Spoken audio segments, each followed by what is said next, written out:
அனைவருக்கும் வணக்கம். இது பாலாஜி அபி டாக்ஸ். கள்ளக்குறிச்சியில விஷ சாராயம் குடிச்சதுனால 49 பேர் இறந்து போயிருக்காங்க. இதனால கள்ளக்குறிச்சி நகரமே ரொம்ப சோகத்துல மூழ்கி இருக்கு, கண்ணீர்ல மூழ்கி இருக்குங்க. அதுல 49 பேர் இறந்து போயிருக்காங்க. அந்த 49 பேர்ல 4 பெண்கள் உட்பட இறந்து போயிருக்காங்க. இதனால பெண்கள் கூட மது அருந்திருக்காங்க அப்படின்னு தெரியும் பொழுது ரொம்பவே சோகமாவும் இருக்கு, பரிதாபமாவும் இருக்குங்க.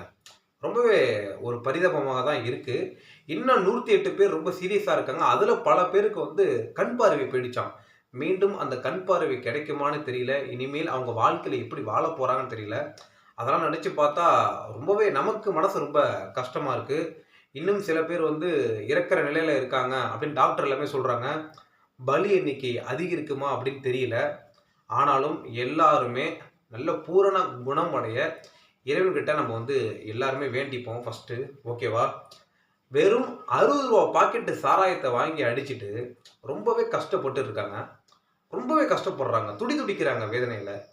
எதுக்காக இந்த மாரி பண்றாங்க? ஒரு போதைக்காக இந்த மாரி இந்த மாரி விஷயத்துல ஈடுபட்டு எதுக்காக தன்னுடைய உடம்ப கெடுத்துக்கணும்? மனச கெடுத்துக்கணும்? தயவு செய்து இது மூலமா நம்ம ஒண்ணு தெரிஞ்சுக்கணுங்க. தயவு செய்து எந்த விதமான கெட்ட பழக்கத்துக்கும் நம்ம அடிமையாக வேண்டாம். எதுக்குமே போக வேண்டாம். எந்த விதமான கெட்ட பழக்கத்துக்கும் நம்ம அடிமையாக வேண்டாம். சரக்கு அடிக்க வேண்டாம், சிகரெட் அடிக்க வேண்டாம், ஐவி ஐவி இன்ஜெக்ஷன் ஏத்த வேண்டாம், அபீன் சாப்பிடாதீங்க, எதுவுமே பண்ணாதீங்க. எந்த விதமான போதைப் பொருளுமே உட்கொள்ளாதீங்க.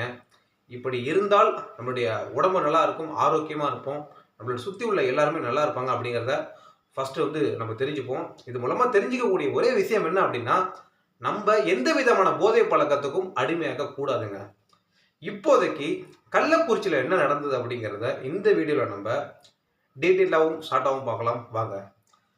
ஃபர்ஸ்ட் என்ன நடந்துச்சு அப்படின்னா, கள்ளக்குறிச்சியில போலீஸ் ஸ்டேஷன் பின்னாடி கருணாபுரம் அப்படிங்கிற ஒரு ஊர் இருக்குங்க.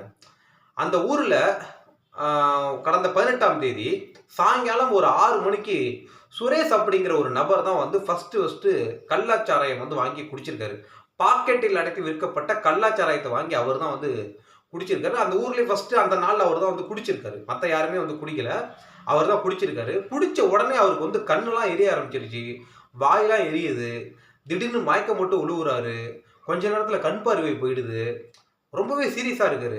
இதை பார்த்த ஊர் மக்கள் என்ன பண்றாங்க அப்படின்னா, உடனே அவர் கள்ளக்குறிச்சியில் உள்ள கவர்மெண்ட் ஹாஸ்பிட்டல்ல சேர்க்கிறாங்க. அதற்கு பிறகு சிகிச்சை பலனின்றி கொஞ்ச நேரம் கழிச்சு இறந்து போயிடுறாரு. இன்னும் கொஞ்ச நேரம் கழிச்சு பாத்தீங்க அப்படின்னா, அதே ஊர்ல இருந்து அதே பகுதியில இருந்து நிறைய பேரு இதே சிம்டம்ஸ்ல கள்ளக்குறிச்சி கவர்மெண்ட் ஹாஸ்பிட்டல் அட்மிட் ஆகுறாங்க.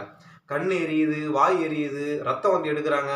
இதே சிம்டம்ஸ்ல நிறைய பேர் அட்மிட் ஆகுறாங்க. ஒரே ஏரியாவில இருந்து 10-15 பேர் அட்மிட் ஆகுறாங்க. பல பேர் உடனடியாக இறந்தும் போறாங்க. இது எல்லாமே அங்க உள்ள டாக்டர் ரொம்ப பாக்குறாங்க, வேடிக்கை பாக்குறாங்க. என்னடா அது, முதல்ல ஒருத்தர் அட்மிட் ஆனாரு, இறந்து போனாரு. அதே சிம்டம்ஸ்ல அதே ஊர்ல இருந்து அதே தெருவுல இருந்து பல பேர் அட்மிட் ஆகுறாங்க. அவர் இறந்தா மாதிரியே இவங்களும் இறந்து போறாங்க. சம்திங் ராங், ஏதோ நடக்குது, ஏதோ தப்பா இருக்கு அப்படின்னு அங்க உள்ள டாக்டருக்கு எல்லாமே சந்தேகம் வருது. உடனடியாக அங்க உள்ள டாக்டர் என்ன பண்றாங்க அப்படின்னா, ஒரு பிளட் டெஸ்ட் எடுத்து பாக்குறாங்க. அந்த பிளட் டெஸ்ட் எடுத்து பார்க்கும் பொழுது இவங்க எல்லாமே ஏதோ விஷம் கலந்த ஒரு சாராயத்தை சாப்பிட்டுருக்காங்க, விஷம் கலந்த ஒரு போதை மருந்தை சாப்பிட்டுருக்காங்க அப்படின்னு தெரிய வருது. உடனடியாக டாக்டர் எல்லாமே போலீஸ்ல இன்ஃபார்ம் பண்றாங்க. போலீஸ்காரங்க என்ன பண்றாங்க அப்படின்னா, அங்க உள்ள ஏரியாவை முழுக்க தீர ஆராய்ச்சி பண்றாங்க. அப்படி தீர ஆராய்ச்சி பண்ணும் பொழுது ஒரு இடத்துல கல்வராயன் மலையில பாக்கெட்டில் அடைத்து விற்கப்பட்ட கள்ளச்சாராயம் விற்பனையா இருக்கு அப்படின்னு தெரிய வருது. அந்த சாராயத்தை டெஸ்ட் பண்ணி பார்த்தப்ப அதுல மெத்தனால் அப்படிங்கிற ஒரு போதைப் பொருள், ஒரு விஷ மருந்து கலக்கப்பட்டிருக்கு அப்படின்னு தெரிய வருது. அந்த விஷ மருந்து கலந்த கள்ளச்சாராயத்தை இவங்க எல்லாம் குடிச்சிருக்காங்கிறதும் தெரிய வருது.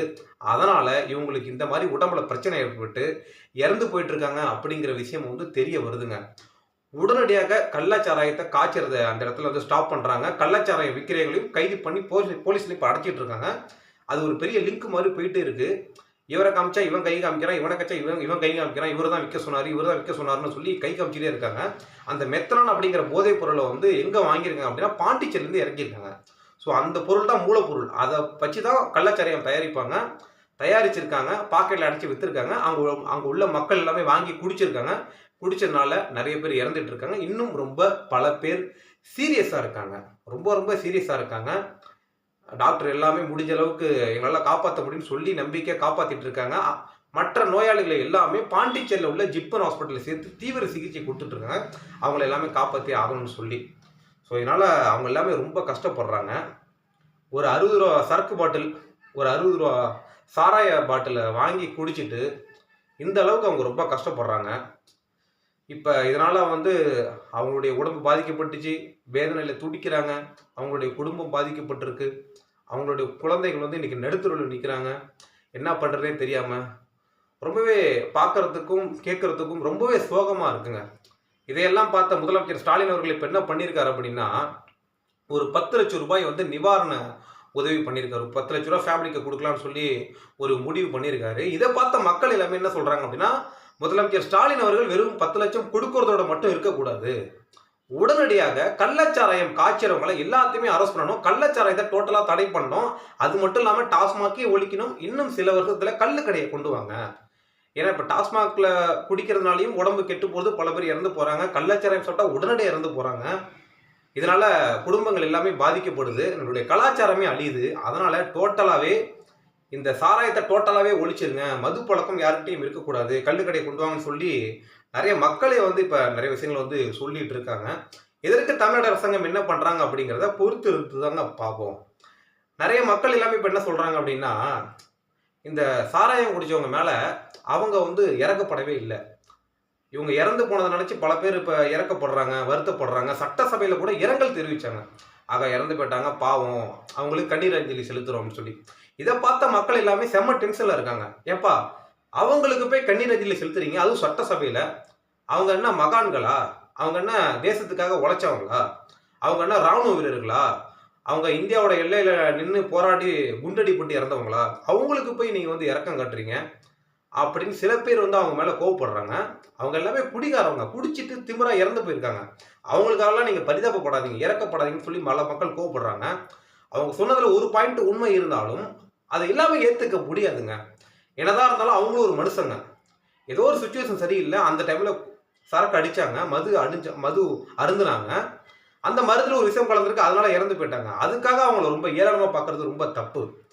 சம்டைம்ஸ் எல்லாருக்குமே மனசு சரியில்லை, உடம்பு சரியில்லை அப்படின்னா ஏதோ ஒரு தீய பழக்கத்தில் ஈடுபடுவோம். அந்த தீய பழக்கம் நம்ம டக்குன்னு உயிரே எடுக்கக்கூடிய அளவுக்கு ஒரு எவனாக மாறிடும். அந்த மாதிரி தான் இவங்களுக்கும் நிகழ்ந்திருக்கு. இவங்க எல்லாமே எதனால் மது அருந்திருக்காங்க அப்படின்னு சில விஷயங்கள் எல்லாமே ரிசர்ச் பண்ணி பார்க்கும் பொழுது எல்லாருமே கூலி தொழிலாளியாக இருந்திருக்காங்க, சுமை தூக்கும் தொழிலாளியாக இருந்திருக்காங்க. நைட்டு எல்லாமே இவங்களால தூங்கவே முடியாத, உடம்பெல்லாம் வலிக்குமா, டெய்லியுமே ஒரு பாக்கெட் சரக்கு சாப்பிட்டா தான் இவங்களுக்கு நைட்டு தூக்கமே வருமா. அந்த ஒரு காரணத்தினால தான் சரக்கு வாங்கி அடிச்சிருக்காங்களாம். அந்த சரக்கில் ஒரு விஷ மருந்து கலந்தனால இன்னைக்கு இறந்து போயிருக்காங்க. அதனால் அவங்களும் ஒரு மனுஷங்க தான். அதனால் நிறைய பேர் இப்போ சொல்லிட்டு இருக்கீங்க, சரக்கு சாப்பிட்டு திமிரா செத்து போயிட்டான், அவனுக்கு ஏன் வருத்தப்படுறீங்க அப்படின்னு. அந்த மாதிரி பார்க்காதீங்க. என்னதான் இருந்தாலும் அவங்களும் ஒரு மனுஷங்க அப்படின்னு நம்ம தெரிஞ்சுப்போம்.